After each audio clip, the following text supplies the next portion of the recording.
We're back with the Fox News Alert. Chief Foreign Correspondent Trey Yingst just speaking with President Trump and has the latest from Tel Aviv. Trey, what can you tell us and what did the president have to say? Yeah, guys, good morning. I just spoke with President Trump for about 20 minutes, and he told me if Iran does not sign this deal, the whole country is getting blown up. He went on to say that bridges and power plants will be targeted if Iran does not sign this agreement. The president telling me that U.S. Special Envoys Jared Kushner and Steve Witkoff are heading to Islamabad, Pakistan for meetings on Tuesday, possibly into Wednesday, to try and get this agreement across the finish line. The president telling Fox News this is a very simple deal, but this is the last chance for the Iranians. The president very clear in our conversation that he is not making the same mistake that President Obama made, giving cash to the Iranians and allowing them to continue a nuclear program. The deal on the table is to reopen the Strait of Hormuz to ensure that the Iranians do not have this highly enriched uranium that is buried deep underground after Operation Midnight Hammer last summer. And again, the president telling Fox News that the entire country will be blown up. Bridges and power plants will be targeted if the Iranians do not sign this agreement. This is a significant development because we are in this less than 72-hour window before the ceasefire between the United States and Iran expires. And the president has given the Iranians an opportunity for an off-ramp, an olive branch he is extending to the Iranian regime to avoid this region going back into war.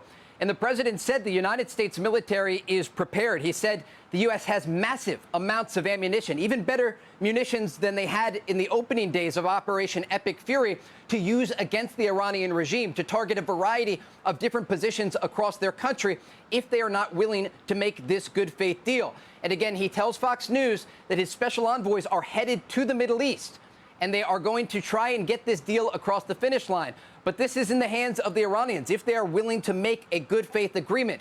And if they are not, the president has indicated there will be significant strikes against the Iranian regime in response if this diplomatic effort does not succeed. Guys? Trey, in your conversation with the president, it hasn't been talked much about lately, but there has been focus on Karg Island because of its strategic proximity to 90% of the crude oil goes through there. Did the president raise, I know he's talked to you about bridges and power plants, but what about the oil infrastructure? The president talked about the Strait of Hormuz and these violations of the ceasefire that were conducted by the Iranians yesterday. President Trump telling me about how they're using these small vessels to fire on ships in the Strait of Hormuz, but they're just using small ammunition. And despite the fact that they're not doing much damage, it's an indication that they are violating the ceasefire.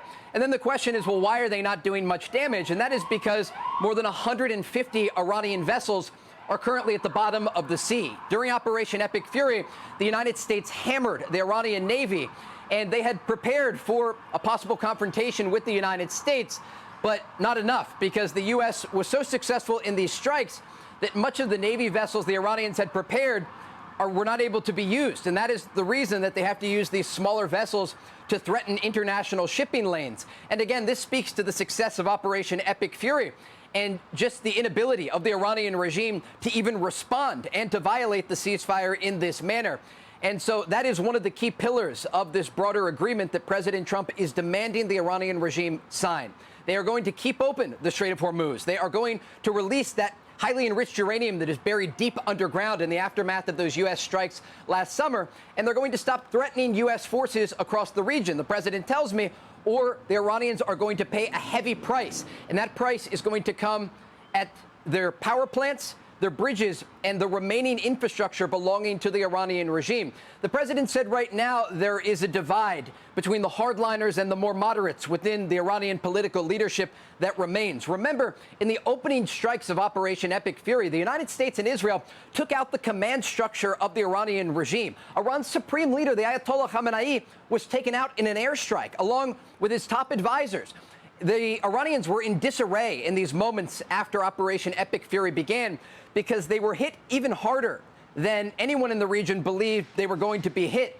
And again, this speaks to the inability of the Iranians to not only defend their top leaders, but also defend their military structure. When we think about the threat Iran posed before Operation Epic Fury began, they were basically trying to get a nuclear weapon. They told negotiators they had enough highly enriched uranium for 11 nuclear bombs. And this was an indication to President Trump something had to be done to stop this regime from obtaining a nuclear weapon. But remember, you have this threat from the Iranians that also includes ballistic missiles and drones. And as part of Operation Epic Fury, President Trump ordered strikes against the production facilities of the Iranian regime, hammering their ballistic missile production centers and the drone centers that were used to target U.S. forces and allies across the Middle East. And now President Trump tells me that bridges and power plants are back on the target list for the United States. And if Iran does not sign this agreement in Islamabad this coming week, the president will order strikes, he tells me, against power plants and bridges inside of Iran.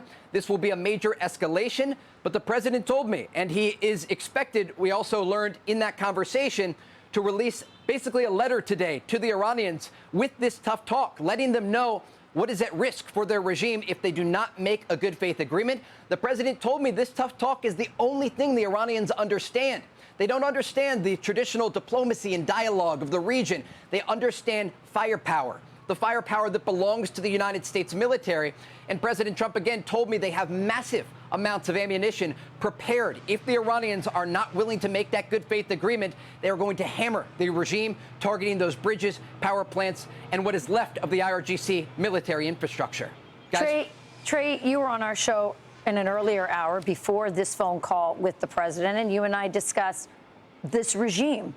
You say that there's a faction, perhaps a more moderate versus a more radical wing of this regime. We don't know which one is in charge. Maybe you do. Maybe you can let us know. But if the more radical wing is in charge, per our discussion earlier, then that means they're crazy. And that means that this letter and this escalation may not have the results that we want because they don't care. They're just like, fine, let it all go. This is existential. If, we're going to lose, so let's all just die and go to heaven, I guess, or hell. So did you discuss that with the president in terms of the mental state and the outcomes that the mullahs and the radical wing want? Yes, and I can tell you, having talked to the president multiple times throughout this war and prior to this conflict, the president understands exactly who he's dealing with here. These are not traditional negotiators on the other side of the table. This is not a traditional regime. Even on our call today, President Trump brought up the protesters who were slaughtered in the streets of their country earlier this year. And the president multiple times said he would be there for them. And he targeted, actually, during Operation Epic Fury, many of the besieged force commanders and those responsible for the crackdown against Iranian demonstrators who were peacefully protesting in the streets of their country.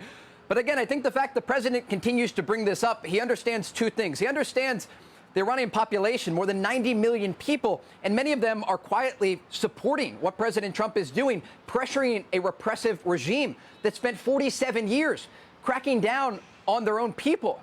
But he also understands the negotiators, and he understands the break in who's actually calling the shots here. And it's a great question because even the Iranians are not clear on who is calling the shots. And while you have this divide between the hardliners and the more moderates, even the Iranians can't agree on their own position. We heard Iran's foreign minister late last week saying the Strait of Hormuz is open, and then IRGC commanders saying it's closed, and then yesterday firing on these vessels trying to pass through the Strait of Hormuz. And again, this speaks to the successful U.S. strikes against the regime and the command structure of the IRGC. But as it relates to who is at the negotiating table now, the takeaways that I had from this 20-minute call with President Trump were quite clear. It doesn't matter to President Trump who is calling the shots in Iran right now. What matters is that they sign this agreement. And the president said if they do not sign the agreement, he is going to target Iranian power plants and bridges. He is going to increase the strikes against the IRGC and go after the core that remains within Iran.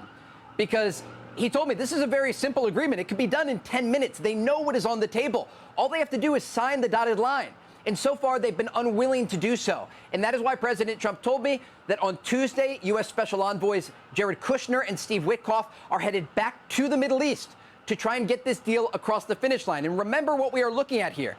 Now we understand, after this conversation with President Trump, I can tell you very clearly, we are looking at option A or option B. Option A is that the Iranians come to the table on Tuesday and they sign a good faith agreement that never allows them to have a nuclear weapon, that makes sure they give up their enriched uranium, and ensures that they open the Strait of Hormuz. Option B is that their power plants and bridges are going to be destroyed by the U.S. military, the strongest military in the world.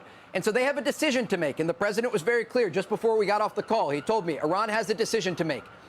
And the decision is either going to be an off-ramp that saves the lives of the leadership and the infrastructure of the country, or the alternative. And the president told me he is prepared for both options. And again, he is sending his negotiating team for one final effort to try and get this deal across the finish line. But the president was very clear. He told me if they do not sign this deal, the whole country is going to get blown up. Trey, it's Lucas. Great reporting. Vice President Vance led the negotiations last weekend in Islamabad. He is not going on this trip to Islamabad. Why do you think that is? It's a great point, and I do want to just read something to you right here. As we are talking, the president has now posted on Truth Social about exactly what he told me during that conversation. He says, in part, Iran decided to fire bullets yesterday in the Strait of Hormuz, a total violation of our ceasefire agreement. Many of them were aimed at a French ship and a freighter from the United Kingdom. The president goes on to say, that wasn't nice, was it? My representatives are going to Islamabad, Pakistan, confirming what he told me on the phone earlier. They will be there tomorrow evening for negotiations. Iran recently announced that they were closing the strait, which is strange because our blockade has already closed it. The president goes on to say in his post, they're helping us without knowing. And they are the ones that lose with the closed passage, $500 million a day. Now, it's a very long post on Truth Social, and we'll pull it up here. But the president later says, no more Mr. Nice Guy. They will come down fast. He's talking about the bridges and power plants. And again, that is what I gathered from my conversation with the president, that he is not playing games here. He is not bluffing. He is going to hammer the Iranian regime if they do not sign on the dotted line. The choice is theirs in the days ahead. Can you respond to, I know the Truth Social came out and we didn't get an answer to the question of why you think J.D. Vance is not included in this negotiation team? The short answer is we understand that the vice president is still directly involved in these conversations and consultations. The president just yesterday at the White House held a situational assessment in the Situation Room, gathering top cabinet officials, whether it was the Joint Chiefs Chairman, the Secretary of War, Pete Hegseth, the vice president, and others. And we understand that U.S. Special Envoy Steve Witkoff was involved as well in that conversation. And so this is a full court press by the Trump administration.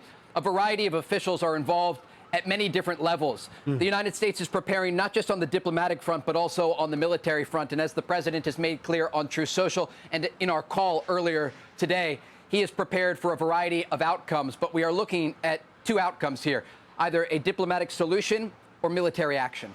Big decision. Trey Yingst, Great stuff, great Trey. reporting out of Tel Aviv. Thank you, Trey. Sounds like, by the way, that the whole country should be praying right now. Indeed. The whole country needs to pray right now for peace, for them to come to the table and this to end. Be sure to like and subscribe for all the Fox News latest on YouTube and catch full shows streaming now on Fox One.